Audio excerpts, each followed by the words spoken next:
This woman has never left the house. When she does, she gets dizzy, her ears ring, her limbs twitch, and she even wets her pants. In order to get the woman's stash of money, the robbers forcefully took her outside the house and asked where the money was. Go back to an hour ago. The woman saw through the curtains that 3 fierce men came down from the car, so she hurriedly hid under the table. It wasn't long before the men broke the window and entered the house. She held her breath, not daring to make a sound. It looked as if they were about to leave the living room. Daisy tried to escape, but she didn't expect one of the men to return. She hid under the table again, until the men left without noticing anything unusual. Daisy rose slowly from under the table, but just as she was about to escape, there was the sound of boiling water in the kitchen. Daisy had no choice but to sneak into the kitchen compartment. Luckily, the arriving men didn't see her. However, as Jack turned off the fire, George saw Daisy's clothes. The men began to wonder. The information they'd received was that she'd gone to a funeral, and no one was supposed to be home. But why would there be anything unusual in the house now?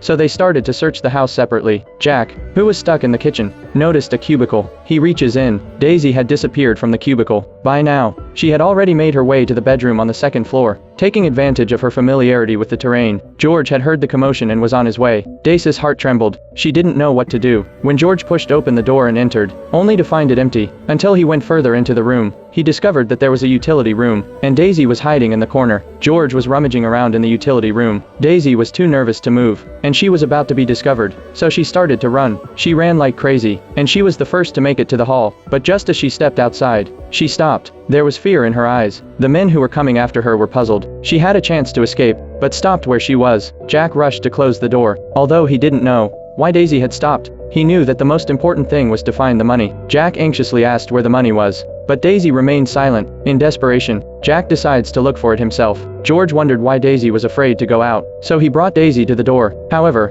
Daisy was in a very difficult situation. Then she went into a trance. She was crawling on the floor towards the house, but George was blocking her way. At that moment, Jack arrived and held her up. They were on a trip for money. Jack didn't want any trouble. He tried to hold Daisy steady. While she was unconscious, he forcibly asked for the location of her money.